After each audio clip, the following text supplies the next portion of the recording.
Students, हम देखेंगे कि क्लोरीन का रिएक्शन होता है सल्फ्यूरिक एसिड के साथ, तो हमारे पास क्या प्रोडक्ट आती है।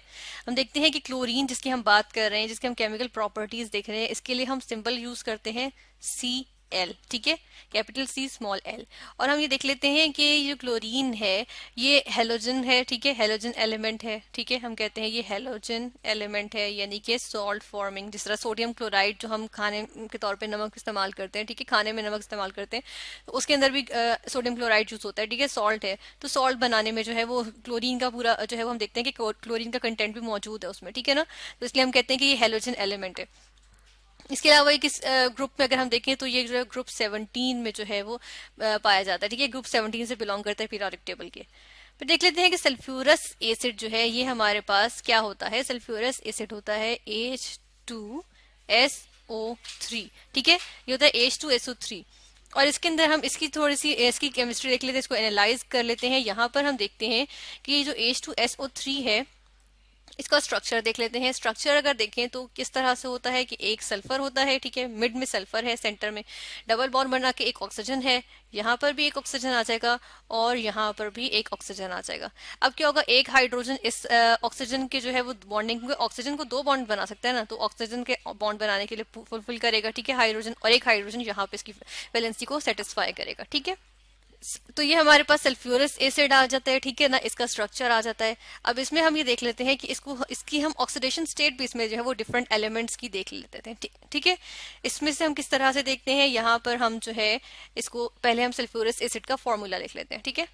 इस तरह से लिख लेते हैं H2SO4, ठीक है, इस तरह से लिख लेते हैं। अब हम देखते हैं इसके ऊपर जो है वो ऑक्सीडेशन स्टेट्स क्या होंगी।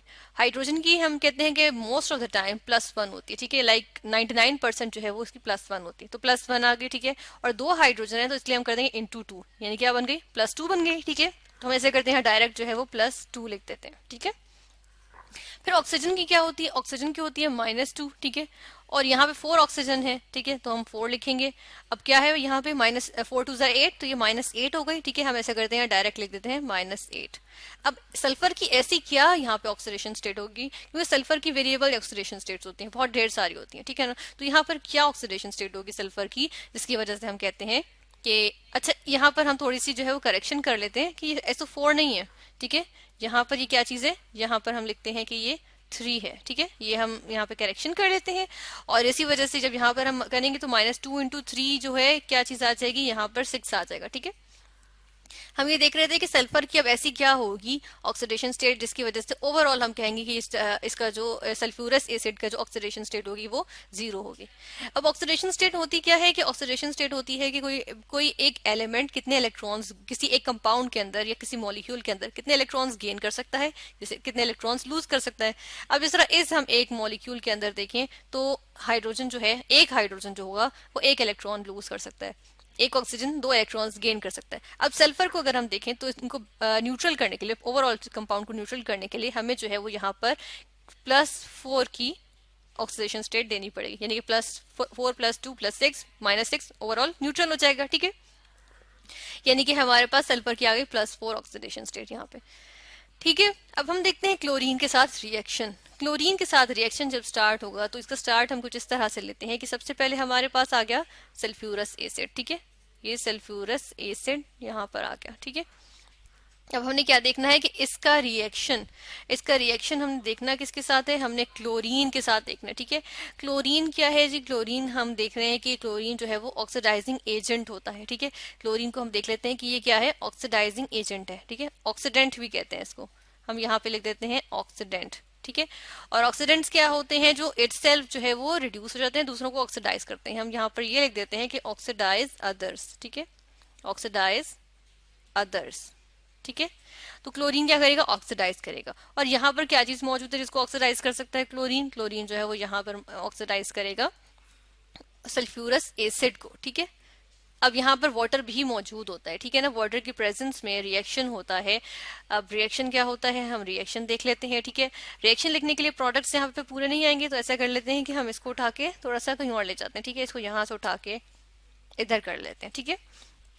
अब हम लिखते हैं यहाँ पर अपने प्रोडक्ट्स क्या आएंगे, यहाँ पर हम देखते हैं कि हमने कहा क्लोरीन जो है वो इसको जो है वो ऑक्सीडाइज कर देगी ना, ठीक है। यानी कि ऑक्सीडाइज होगा तो क्या हमारे पास प्रोडक्ट बन जाएगी, हमारे पास बन जाएगा सल्फ्यूरिक एसिड, ठीक है। यानी कि सल्फ्यूरस एसिड से सल्फ्यूरिक एसिड बन गया, ठीक है। उसके बाद जो हमारे पास आ जाती है यहाँ पर जो प्रोडक्ट होती है उसे हम कहते हैं हाइड्रोक्लोरिक एसिड, ठीक है, हाइड्रोक्लोरिक एसिड।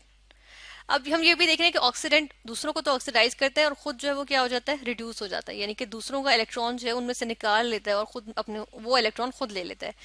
या फिर हम कहते हैं कि दूसरों में से जो है वो हाइड्रोजन मतलब खुद रिड्यूस होता है, मतलब हाइड्रोजन ऐड हो जाती है। जिस तरह यहाँ क्लोरीन के साथ हुआ है कि इसके अंदर हाइड्रोजन ऐड हो गई, हम देख रहे हैं कि हाइड्रोजन इसके अंदर ऐड हो गई, ठीक है ना। यहाँ पे इसको पहले बैलेंस कर लेते हैं। बैलेंस करने के लिए हम देख रहे हैं यहाँ 2 क्लोरीन है तो यहाँ पर 2 लगा देते हैं, ठीक है। अब ये क्या होगा, अब ये इक्वेशन हमें जो है वो पता चल रहा है कि ये बैलेंस्ड है, ठीक है। अब ये जो हमारे पास बना है ये क्या चीज बनी है, ये हमारे पास बना है सल्फ्यूरिक एसिड, ठीक है। वो सल्फ्यूरस एसिड था, उसके अंदर सल्फर की ऑक्सीडेशन स्टेट थी +4, और अब जो बन रहा है वो सल्फ्यूरिक एसिड बन रहा है, इसके अंदर हम देख लेते हैं, ठीक है। ऐसा करते हैं, अब हम सल्फ्यूरिक एसिड को जो है वो एनालाइज कर लेते हैं, ठीक है। सल्फ्यूरिक एसिड को एनालाइज करने के लिए हम लिखेंगे H2SO4, ठीक है। अब इसके हम जो है वो लिखते हैं ऑक्सीडेशन स्टेट्स। हाइड्रोजन की उसी तरह आ जाएंगी +2, ठीक है। अब ऑक्सीजन यहाँ पे जो है वो 4 है ना, जो हमने पहले गलती से सल्फ्यूरस के लिए लिख दिया था, ठीक है। 4 यहाँ पर है तो क्या होगा, -8 आ जाएगी, ठीक है। -2 × 4 -8, ठीक है। और सल्फर की अब हम देखते हैं बैलेंस करने के लिए, ओवरऑल इस कंपाउंड को न्यूट्रल करने के लिए हमें क्या चाहिए होगी, हमें जो यहाँ पे जो ऑक्सीडेशन स्टेट सल्फर की अब हमें मालूम होती है कि क्या होगी, +6 होगी, ठीक है। अब हम ये देख रहे हैं कि ये +6 की ऑक्सीडेशन स्टेट है, ठीक है ना। यानी +4 से हम कह रहे हैं कि +4 से कहाँ चला गया, +6 में चला गया, यानी कि मजीद 2 इलेक्ट्रॉन्स लूज हो गए, यानी कि लॉस ऑफ 2 इलेक्ट्रॉन्स, ठीक है। 2 इलेक्ट्रॉन्स लूज हो गए, यानी कि क्या हो गई है, ऑक्सीडेशन हो गई है, ठीक है। हमें मालूम हुआ कि वाकई ऑक्सीडेशन हो गई है, ठीक है ना।